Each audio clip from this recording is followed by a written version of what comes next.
जय श्री राम, हर हर महादेव। मैं अधिवक्ता बागेश श्रीवास्तव वाराणसी से पुनः आप लोग के समक्ष उपस्थित हूँ एक नया वीडियो लेकर नए ऊर्जा के साथ। और मुझे विश्वास है कि आप लोग भी ऊर्जावान होंगे। हम लोग चर्चा कर रहे थे कि नया जो अधिनियम पारित हुआ है, भारतीय नागरिक सुरक्षा अधिनियम, भारतीय नागरिक सुरक्षा संहिता, यानी कि प्रोसीजरल जो था पुराना दंड प्रक्रिया संहिता। अब हम लोगों ने पिछले वीडियो में देखा कि सेशन ट्रायल में क्या क्या अमेंडमेंट हुआ है, मतलब संशोधन करके क्या नई बातें रखी गई हैं। अब हम आज ट्रायल देखेंगे मजिस्ट्रेट ट्रायल का, मतलब मजिस्ट्रेटों द्वारा वारंट मामलों में विचारण कैसे किया जाता है, उसका हम लोग एनालिसिस करेंगे कि नए अधिनियम में और पुराने अधिनियम में क्या बदलाव आया है। तो हम देखेंगे कि ये जो नया अधिनियम है ये चैप्टर 20 में है, और पिछला वाले में जो था वो धारा चैप्टर 19 में था। और दूसरा अंतर ये है कि वहाँ पे धारा 238 से लेकर के और 250 तक था, जिसमें से 238 से लेकर के 247 तक प्रक्रियाएं थी, जिसमें से 244 से लेकर के 247 तक स्पेशली कंप्लेंट मामले में थे, और 238 से लेकर के 243 तक पुलिस द्वारा संस्थित मामलों में था। और 248 में जजमेंट का बात कहा गया था, और बाकी जो दो धाराएं थी 249 और 250, यहाँ पर भी धारा 272 और 273 में वही बात सेम कही गई है। बाकी के धाराओं में थोड़ा बहुत अंतर है, बाकी सब वही कंटेंट्स है जो पुराने उसमें अधिनियम में था। अब हम लोग देखते हैं कि यहाँ क्या व्यवस्था है। तो यहाँ पे जो है पुलिस रिपोर्ट से संस्थित मामले धारा 261 से 266 में दिए गए हैं, और कंप्लेंट मामले 267 से 270 तक में प्रक्रिया दी गई है, और 271 में निर्णय की बात कही गई है। तो हम लोग देख लेते हैं पहले धारा 261 के बारे में। तो 261 के बारे में वही बात कही गई जो उसमें धारा 238 में कही गई थी। When in any warrant case instituted on a police report, the accused appear or is brought before a magistrate at the commencement of the trial, the magistrate shall satisfy himself that he has complied with the provisions of section 230। मतलब कि वहाँ पे जो 207 की बात कही गई थी कि 207 का कंप्लायंस हुआ है कि नहीं हुआ है, यहाँ पे वो सेटिस्फाइड होगा धारा 230 का। मतलब जो बातें वहाँ 207 में कही गई थी, यहाँ पे ये धारा 230 में कही गई हैं कि मतलब 230 में उसका कंप्लायंस हुआ है कि नहीं हुआ है। अब धारा 262 में एक नया चीज़ इसमें ऐड कर रहा है। वो ऐड हो रहा है कि देखेंगे हम जब, तो इसमें 230 में ये देखने को मिल रहा है कि 262 में कि द एक्यूड में prefer an application for discharge within a period of 60 days from the date of supply of copy of document under section 230। मतलब 230 में जो उसको कॉपी सप्लाई की जाती है, चाहे एफआईआर की कॉपी हो, 161 का बयान हो, 164 का बयान हो, अदर कोई डॉक्यूमेंट हो जो दिया जाता है, उसके बाद ट्रायल की प्रोसीजर अडॉप्ट की जाती है। ये कह रहा है कि जिस दिन उसको सप्लाई किया जाता है उससे 60 दिन के भीतर वो अपना डिस्चार्ज एप्लीकेशन बुक कर सकता है। ये पुराने अधिनियम में नहीं था, यहाँ पे ऐड किया गया है। और दूसरा चीज़ ये कह रहा है धारा 2, if upon considering the police report and the document sent with it under section 193 and making such examination, जैसे वहाँ पे 173 में जो रिपोर्ट प्रेषित किया जाता था, यहाँ पे अब धारा 193 हो गया है। अब if any of the accused either physically or through audio video electronic means as the magistrate thinks necessary and after giving the prosecution and the accused on an opportunity of being heard, the magistrate considered the charge against the accused to be groundless, he shall discharge the accused and record his reason for so doing। तो यहाँ पे एक चीज़ और थोड़ा सा धारा 2 देखने को मिल रहा है। धारा 2 में नया चीज़ कि इसमें ग्राउंडलेस तो बात सही है, और एक ये भी देखने को मिल रहा है कि जो वहाँ पे 173 में सबमिट होता था चार्जशीट वगैरह, वो यहाँ 193 में डॉक्यूमेंट आ रहे हैं। और इसके बाद मजिस्ट्रेट के लिए एक पावर बता रहा है कि इसमें ग्राउंडलेस अगर होता है, ये हाँ नया चीज़ जोड़ा गया है कि ये ऑडियो वीडियो कॉन्फ्रेंसिंग के माध्यम से भी उसका उपस्थिति दर्ज किया जाएगा। मतलब फिजिकली हो या ऑडियो वीडियो के माध्यम से, जो हम लोग कहते हैं वीडियो कॉन्फ्रेंसिंग के माध्यम से उसका उपस्थिति दर्ज हुआ, पेशी हुई, तो यही बात इसमें थोड़ा सा बढ़ा दिया गया है। अब हम लोग देख लेते हैं फिर से कि आगे क्या कहा गया है, कुछ इसमें अंतर। अब धारा 263 में हमें लगता है कि वही पुरानी बातें हैं जो यहाँ पे हम लोगों ने पढ़ा था, क्या बोलते हैं, धारा 240 में, कि अब थोड़ा सा इसमें कुछ जो है अंतर आया है। ये अंतर आया है कि इसमें डेट फिक्स कर दिया है कि कितने दिन के भीतर चार्ज फ्रेम होगा। तो ये कह रहा है कि इफ़ अपॉन सच कंसिडरेशन, धारा 263, examination if any and hearing the magistrate is of opinion that there is ground for presuming that the accused has committed an offence triable under this chapter, which such magistrate the magistrate is competent to try and which in his opinion could be adequately punishment by him, he shall frame in writing a charge against the accused within a period of 60 days from the date of first hearing on charge. मतलब जो सुनवाई की तिथि, एक तो उधर 60 दिन के भीतर कह रहा है कि वो मतलब दाखिल कर सकता है डिस्चार्ज के लिए, और दूसरा यहाँ पे कह रहा है कि 60 दिन का जिस दिन से सुनवाई चालू हुई है, मतलब एप्लीकेशन दिया गया डिस्चार्ज का, उस दिन से 60 दिन के भीतर ये चार्ज फ्रेम करेगा, अगर जो उसको लगता है कि नहीं चार्ज फ्रेम करना चाहिए तो। अब थोड़ा सा इसमें कन्फ्यूजन पैदा कर रहा है। इसको ये लिखना चाहिए कि जो चार्ज का एप्लीकेशन दिया गया था और वो एप्लीकेशन जिस दिन डिसाइड हुआ उसके जो है 60 दिन के भीतर होना चाहिए। तो अब यहाँ पे period of 60 from the date of first hearing on charge, ये चार्ज के फर्स्ट हियरिंग की बात कर रहा है कि जिस दिन सुनवाई हुआ था उस दिन के 60 दिन के भीतर, यानी कि इसमें जजमेंट की बात नहीं आ रही कि चार्ज पे सुनवाई किस दिन पूरा हुआ है। बस ये कह रहा है कि एप्लीकेशन जिस दिन डाला गया और सुनवाई चालू हुई उसके 60 दिन के भीतर चार्ज फ्रेम कर दिया जाएगा, यदि लगता है कि चार्ज फ्रेम करना चाहिए तो। अब सेकंड क्लास कह रहा है इसका कि the charge shall then be read and explain to the accused and he shall be asked whether he plead guilty of the offence charge or claim to be tried. भाई वही पुरानी बातें हैं जो उसमें कहा गया था, पूछा जाएगा और कहा जाएगा गिल्टी फील करता है कि नहीं करता है। फिर 264 में कह रहा है कि if the accused plead guilty the magistrate shall record the plea and may in his discretion convict him thereon. मैंने ये न्यायालय के मजिस्ट्रेट के डिस्क्रिशन पे होगा, विवेकी शक्ति होगा कि उसको क्या पनिश करे, कितना करे, तो उसके ऊपर है। अब 265 कह रहा है कि अगर जो रिफ्यूज़ कर देता है या वो प्ली नहीं लेता है या वो कहता है कि हम ट्राई का मांग करते हैं, मैंने विचारणा का मांग करते हैं, या उसको 264 में कन्विक्टेड नहीं किया जाता है, तो मजिस्ट्रेट कोई डेट फिक्स करेगा और विटनेसेस को कॉल करेगा, प्रोसिक्यूशन के विटनेसेस को। अब थोड़ा सा इसमें जो परिवर्तन आया है आगे देखने को मिलेगा कि इसमें थोड़ा बहुत अंतर है, और इसको हम लोग देख लेते हैं क्या अंतर है।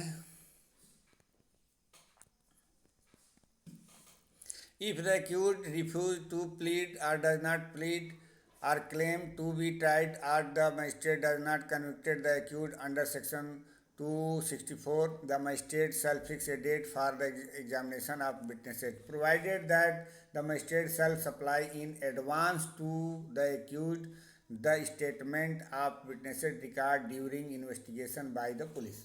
अब देखिए यहाँ पे प्रोविजो जो है थोड़ा सा जैसे पहले था वैसे भी इसमें बा, क्योंकि इसमें भी 2009 में जो संशोधन हुआ था पिछले अधिनियम में, वही चीज़ इसमें भी प्रोविजो रखा गया है, तो कोई अंतर नहीं है।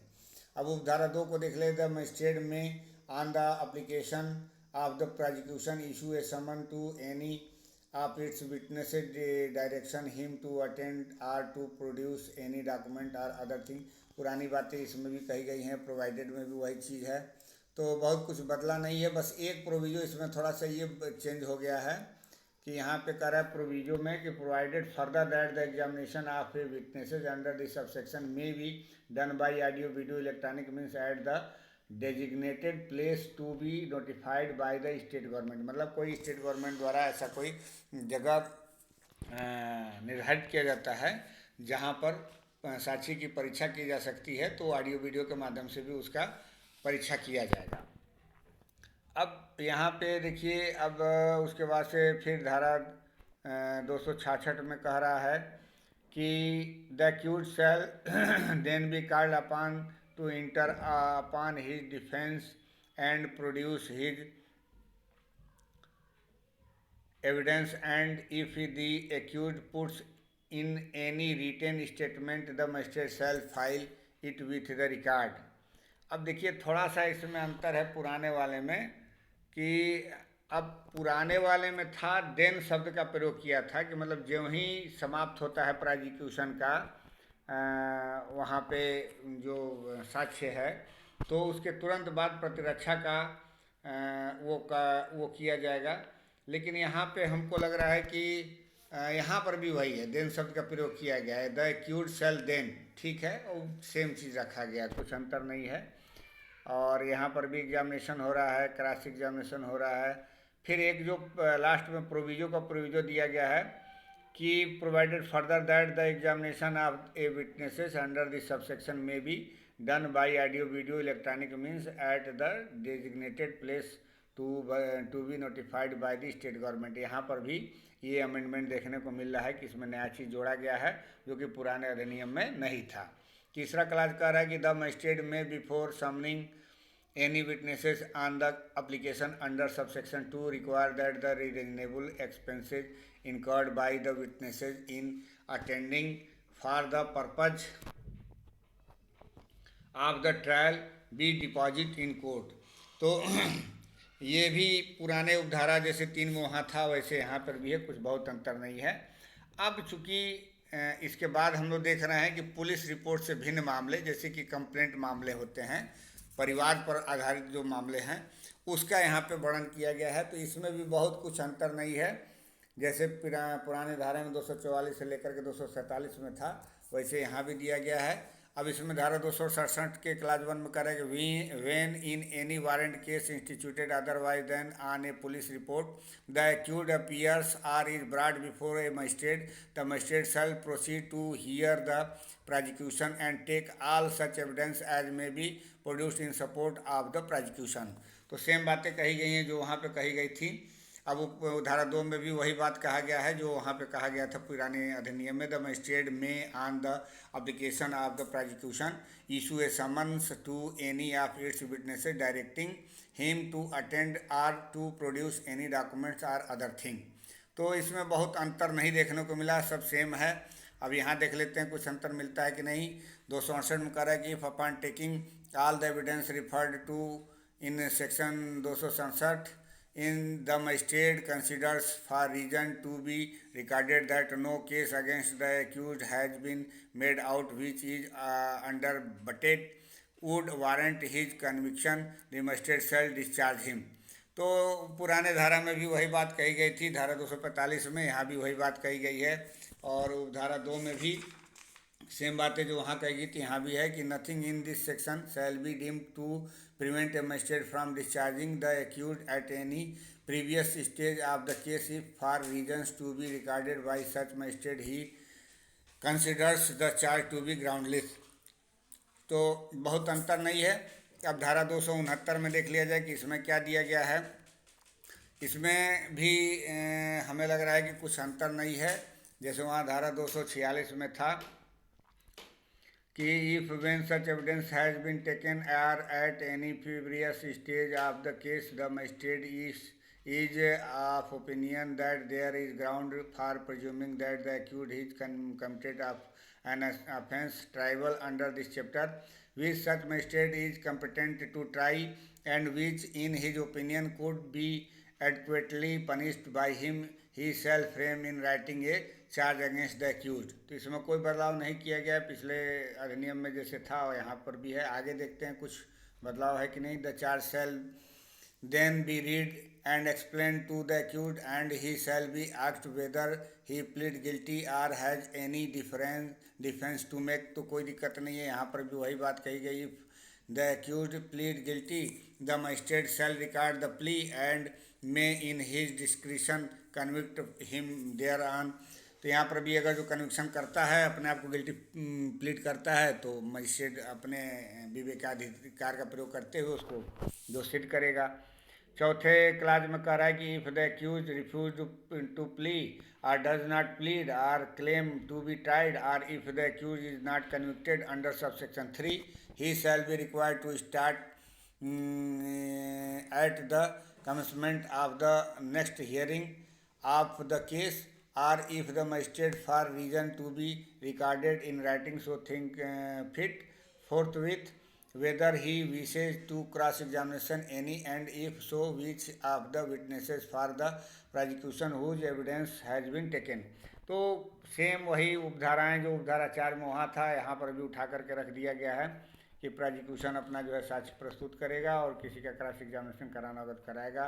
उपधारा 5 में भी सेम बातें कही गई हैं जो वहाँ पे था कि he said he does so wish to witnesses named by him shall be recalled and after cross examination and re-examination if any shall be discharged। छठवें क्लास में भी है the evidence of any remaining witnesses for the prosecution shall next be taken and after cross examination and re examination if any they shall also be discharge. वहाँ भी कह दे रहा है कि विटनेसेस को डिस्चार्ज कर दिया जाएगा जब उसका काम खत्म हो जाता है, तो चाहे एग्जामिनेशन हो चाहे एग्जामिनेशन।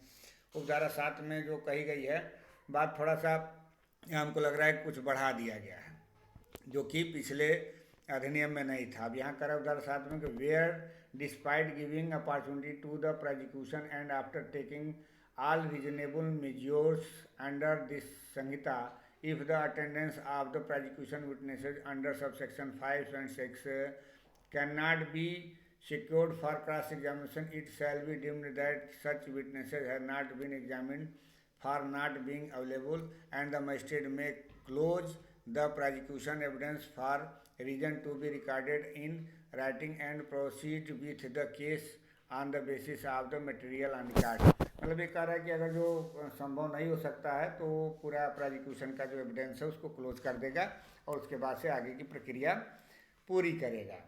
अब उसके बाद से जो वहाँ धारा 247 में था, यहाँ धारा 270 में है, डिफेंस की बात कही गई है और ये कह रहा है कि the accused shall then be called upon the enter upon his defense and procedure his evidence and the provisions of section 266 shall apply to the case।